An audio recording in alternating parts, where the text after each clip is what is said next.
Could the navies of the United States and China be headed towards a showdown in the South China Sea?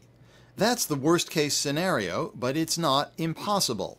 The reason, long-standing disputes between China and its Southeast Asian neighbors over control of the sea have suddenly become a new source of tension between Washington and Beijing. Look at any Chinese map of the region. Almost all the waters of the South China Sea, nearly 1 million square miles, and believed to contain vast underwater deposits of oil and natural gas, are marked as China's maritime territory. According to Beijing, it's a claim rooted in Chinese history. For China, we say our ancestors used to occupy this island. So I have this book to show. Look, and my fishermen used to use the island to avoid a typhoon. It's all recorded. And there are so many vessels unearthed that carry Chinese porcelain. It's not a Vietnamese porcelain. So we consider that 1,000 years ago, our people already used this sea lane of communication for China's interest. Therefore, the ancestors of them have the right to claim. But the South China Sea is also bordered by Vietnam, Taiwan, the Philippines, Brunei, Malaysia, Indonesia, Cambodia, and most of them have their own territorial claims, and for similar reasons. Not only the potentially rich natural resources, but the fact that 1/3 of the world's trade and much of Asia's oil pass through its sea lanes. That area, why is China claiming sovereignty and some other countries are competing for sovereignty, is because of the energy supply, potential energy supply. Over the years, these rival claims have led to numerous clashes between China and Vietnam, China and the Philippines, Taiwan and Vietnam, Vietnam and the Philippines and Malaysia. Despite its large naval presence in the Western Pacific, the United States has never taken sides in these disputes. Indeed, the South China Sea has been low on Washington's list of Asian concerns. But all that changed in July. Although still officially not taking sides, at an Asian regional forum in Vietnam, Secretary of State Hillary Clinton declared that the U.S. had a national interest in maintaining freedom of navigation in the area, in seeing disputes resolved in a collaborative diplomatic process without coercion, and that Washington was opposed to the use or threat of force by any party. What's really astonishing about this, the statement itself sounds benign.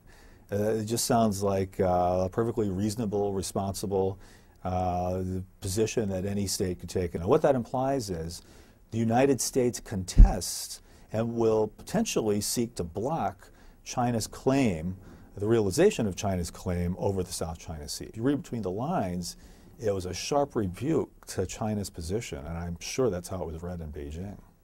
China's reaction was swift and angry. A defense ministry official says China has indisputable sovereignty over islands in the South China Sea and the surrounding waters. We oppose the internationalization of the South China Sea issue. An editorial in the Global Times, published by the Chinese Communist Party mouthpiece, the People's Daily, was even tougher, warning that, quote, China will never waive its right to protect its core interests with military means. Indeed, it was China's use of the term core interest to describe the South China Sea that was a key factor in Washington's new, tougher approach.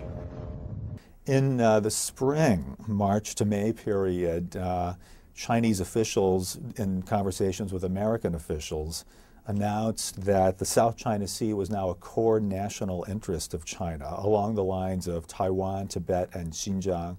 Completely unnegotiable issue of sovereignty. China has long claimed the South China Sea, but had never before elevated it to a core national interest. You usually think of core national interest, usually implies this is something we will fight for. These comments followed what the U.S. saw as a series of increasingly muscular moves in the South China Sea. These included China's detention of Vietnamese fishermen in the disputed waters, warnings to U.S. oil companies not to engage in joint South China Sea exploration deals with other nations, and a Sino-American naval confrontation in the spring of 2009. Chinese vessels coming within just a few yards of the U.S. Navy surveillance ship, the Impeccable. Chinese harassment. Beijing's justification for harassing the Impeccable was that in addition to sovereignty over most of the South China Sea, China has a 200-mile exclusive economic zone that extends from any land feature bordering the sea. And there is a dispute about what kind of activities countries can have in their exclusive economic zone. From the Chinese point of view, military activities that are harmful to the country that claims that EEZ should not be allowed. From the U.S. point of view, the activities that can be conducted in EEZ include military activities. China's argument is that the U.S. Pentagon's ship, even unarmed ship of survey, military survey, inside China's EEZ constitute a non-innocence, constitute a harm, because it's military. Why you make such a mapping of the seabed in my economic zone? So China considers that I have a right to deny. Beijing's assertiveness was coupled with intense pressure on Southeast Asian nations to negotiate their differences with China bilaterally, where, of course, China, given its size and clout, would have a significant advantage. There are some things that because you are so big, and the other side is so small, if you do bilateral, that means you are engaging in unfair negotiation. So I think the South China Sea is becoming a sensitive spot today precisely because so many countries there are getting very uneasy about China's presence. China's new attitude was coupled with a growing sense in Beijing of Chinese strength and deepening American weakness. When we grow more strong, why we will be more subordinate, obedient to America. For China, we are getting more power. Yes, we can more assert our rights. In the aftermath of the financial crisis, there were some judgments in Beijing that the United States was weakened, distracted by Iraq and Afghanistan, and that this gave China more running room. China emerged from the financial crisis relatively unscathed. And I do think that there were some people in China who saw this as an opportunity to try and exert China's influence and perhaps even further weaken U.S. influence in the region. Under the circumstances, Vietnam and several other members of the Association of Southeast Asian Nations, ASEAN, urged the Obama administration to adopt a tougher line, something Washington was ready to do precisely to counter the impression of weakness. The Obama administration, I think, realized that China had drawn this conclusion and was worried about the potential for miscalculation as a result of this judgment. And therefore, I do think that there has been a concerted judgment and decision in Washington to ensure that China understands that we are present in the Asia-Pacific region. We are not weaker. We are not distracted. Indeed, Secretary of State Clinton's declaration in Hanoi also coincided with joint U.S.-South Korean military exercises off the Korean coast. Although aimed at deterring North Korea, an angry Beijing saw them as yet another example of American muscle flexing in waters close to China. 我们坚决反对任何外国的军用舰机在黄海及其他中国的近海从事影响中国安全的活动。 Taken together, the U.S. moves fueled a sense among many Chinese that Washington is trying to block China's rise. Well, I think this is a widespread concern.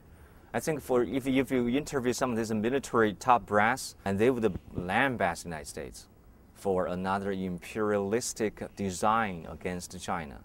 You know, they are trying to encircle China. They are trying to suffocate China, its strategic space. The United States is trying to shape China's rise, but certainly trying to shape and constrain China's rise so that it rises into one kind of power, not another.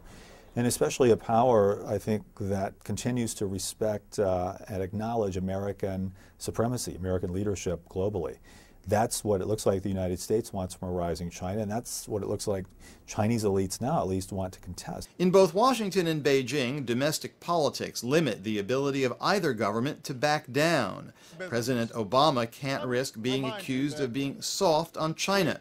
His Chinese counterparts have the same problem. This has been the position of the Chinese government since 1949. So say, in the time of Chairman Mao, the central government says we claim sovereignty over these islands. And today, any leadership, if you will come in and say, I think we probably need to give away that kind of sovereignty, no leadership can do this. This is a very complex relationship. It needs to be managed very carefully on both sides. I think it's important for both of our countries, the United States and China, to be very realistic and understand that we do have areas of interests that clash.